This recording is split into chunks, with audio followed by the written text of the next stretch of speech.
A situação está saindo do controle, tem mó galera fazendo uma manifestação a favor dos monstros. Eles afirmam que a associação de heróis não vale nada e que não tem outra saída a não ser se juntar aos monstros. Segundo eles, essa é a nova realidade e para viver em harmonia nesse novo mundo vai haver sacrifícios humanos controlados, a fim de preservar a raça humana, e quem quiser se juntar é só ir com eles. Com uma proposta dessa fica difícil recusar, hein? Que bando de maluco. Um cidadão mais sensato diz para eles calarem a boca e prefere morrer a se juntar aos monstros. Péssimas palavras, amigo. O manifestante diz que sendo assim ele será o primeiro sacrifício e manda 2 capangas pegar ele. Pra sorte do cidadão ele esbarra com o Garou, que com um dedo bota os 2 malucos pra dormir. Ele fica bravo, tipo, como pode a população se abalar tanto assim se o pior ainda nem aconteceu? Ele imagina que se a parada continuar assim, nem vão dar muita moral para a entrada dramática que ele está preparando como o monstro mais poderoso do mundo. O caos está espalhado por todo o país e mais grupos de malucos como esse vão surgindo. E muitas pessoas se aproveitam para roubar, furtar, cometer crimes de todo tipo. Eles só precisavam de um empurrãozinho. Garou continua em sua caminhada, refletindo sobre o quanto a raça humana é podre. Nada justifica as atrocidades que estão fazendo nas ruas. Mais à frente ele observa um grandalhão, tirando vantagem de uns pobres coitados. Ele chega até o local e fala pro grandão sair da frente, porque ele está atrapalhando o caminho. O pé de cana não gosta nadinha e vem atacar ele com uma faca. Mas antes de relar no Garou, ele quebra a lâmina e aponta pro olho dele, dizendo que não é como os outros, que se quiser pode desencadear o terror ali, mas que no momento está com muita fome. Ele entra no restaurante e pede um bifão suculento e uma bela porção de arroz. Só que isso não dá nem por cheiro, então ele resolve pedir todas as carnes que estão listadas no cardápio, saladas e muita água. Meu amigo, que fome, hein? Até parece que tava amarrado. E o triturador humano acaba com tudo rapidão. O maluco nem mastiga, só vai botando na boca e engolindo. Tá vendo? Desse jeito eu sabia que ia entalar. Saitama também está em um restaurante, ele já acabou de limpar o prato e parece satisfeito, mas tem um grande problema. Ele começou a fuçar nos bolsos e o pior aconteceu. Ele imagina que deixou a carteira cair no supermercado quando foi comprar a couve, mas é um maluco mesmo, hein? Ele pensa em ligar por Janus, mas parece que o ciborgue tá liso também. Ele não tem muito o que fazer, e para piorar a situação, o sistema de som faz um anúncio dizendo para os clientes comerem sem preocupações, porque ali eles têm um forte sistema de segurança contra roubos, assaltos, violências ou clientes que saem sem pagar. Eles têm até um ex-herói que trabalha na segurança. Saitama se desespera, classificando essa como a situação mais desesperadora do ano, não por estar com medo do ex-herói, mas sim porque quando ele se entregar é o que vão pensar dele. Para sua salvação, a nevasca chega irada, gritando com ele. Ele tenta se recompor e diz para ela que não é o que parece. Ela nem sabe do que ele tá falando.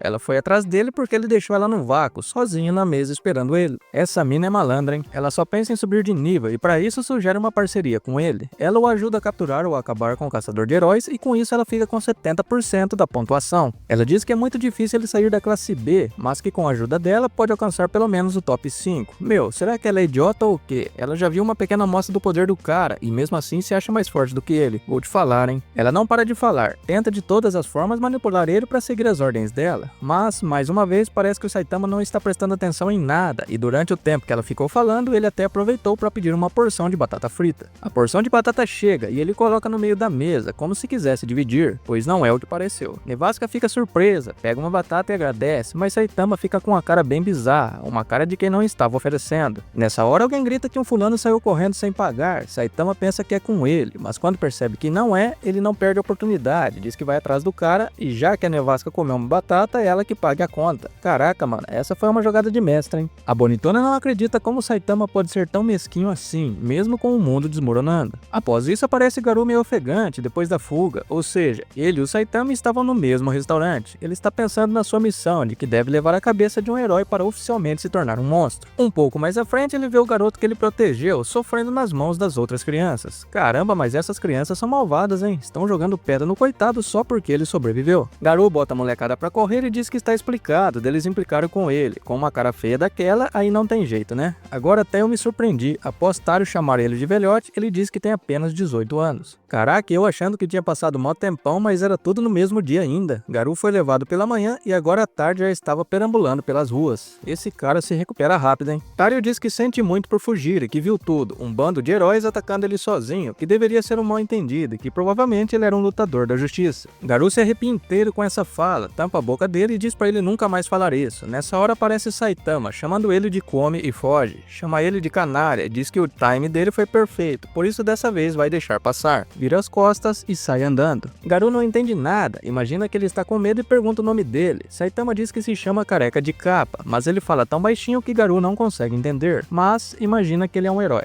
Ele pensa que o Saitama é peixe pequeno, por nunca ter ouvido falar dele, e Tario completa dizendo que deve ser um herói novo, já que não está nem no almanaque. Ele ordena que o garoto vá para casa e que não vai menosprezar nenhum herói, nem que seja fraco. Cara, vai dar ruim, nem tenta. Garou se enche de confiança, acha que já estava no papo e vai atrás de Saitama. Assim que ele gruda no ombro do Prota e arma um soco, Saitama diz que eles não podem ser vistos juntos e revida com um golpe bem fraquinho, que já foi o bastante para jogar ele longe e botar Garou para dormir. Saitama diz que a intenção não era deixar ele inconsciente e diz que para piorar ainda tem uma testemunha. Ele pede para ver o almanaque, vê que não tem nada a respeito dele ali e o garoto nem sabe quem ele é. Então de momento tá tudo resolvido. Garou acorda e pergunta pro Tario o que aconteceu. O garoto diz que ele levou um golpe e desmaiou. Ele não acredita que perdeu e quer saber quem venceu ele. Antes de continuarem a conversa, os dois monstros que estavam observando ele aparecem, dizendo que ele não é como eles. Garou diz pro menino ir para casa, mas ele parece paralisado e deve ter borrado a cueca ao ver que o estripador não é uma lenda urbana, como está escrito no seu livro. O menino se desespera, ele conhece bem o estripador e sabe que ele já raptou um monte de crianças e fez picadinho delas. E esse cara é bizarro, ele vem na direção de Garou, dizendo que não queria ouvir os gritos do garoto agora e que ele está condenado, que vai fazer picadinho dele. No covil dos monstros, o monstro pássaro entra na sala de Gorou. Ele faz uma pergunta: qual o motivo dele enviar o estripador e o deus inseto para observarem o Garou? Segundo ele, se for só para observar, foi uma péssima ideia, já que os dois não seguem ordens e provavelmente vão tentar dar fim do Garou na primeira oportunidade que aparecer, principalmente o estripador, que é de um tipo raro, que gosta de fazer isso por puro prazer.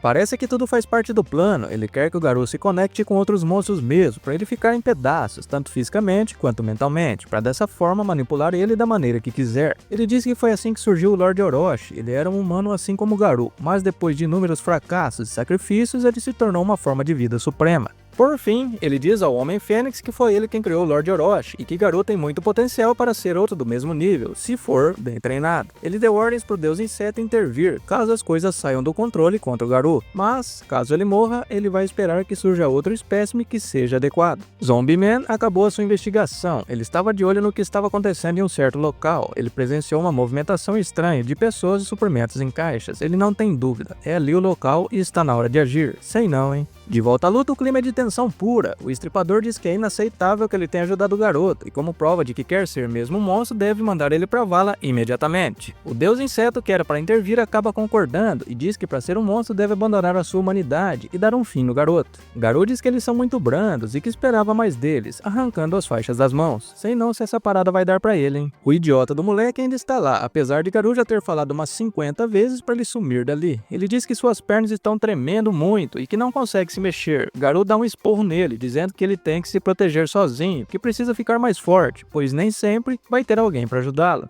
O estripador ataca o garoto, mas Garou intervém, segurando a espada e dando uma bica no bucho do monstrengo. Agora lascou, depois dessa ele deixou bem claro que não está do lado deles, e os bichão vêm pra cima. Será que Garou, o candidato a monstro, vai conseguir sair dessa? E o episódio termina com Zombie Man confiante de que enfim encontrou o que estava procurando. Ele imagina que tem alguém por trás da associação de monstros e que esse alguém é a Casa da Evolução. Ele tem uma certa birra desse lugar, já que ele foi o experimento número 66 e por conta disso não pode morrer. Meu amigo, você chegou um pouquinho atrasado, né não? A Casa da Evolução foi pro espaço já faz um tempinho, graças ao Saitama e ao Genos. Mas, para não perder viagem, o gurilão convida ele para entrar, já que agora tem bastante tempo. Ê, detetive de meia tigela, é cada uma, viu? E aí, curtiu o episódio? Como o Garou vai se sair contra esses dois, hein? Deixe sua opinião nos comentários e não esqueça do super like. É rapidão, me ajuda muito e o melhor, é de graça. Valeu!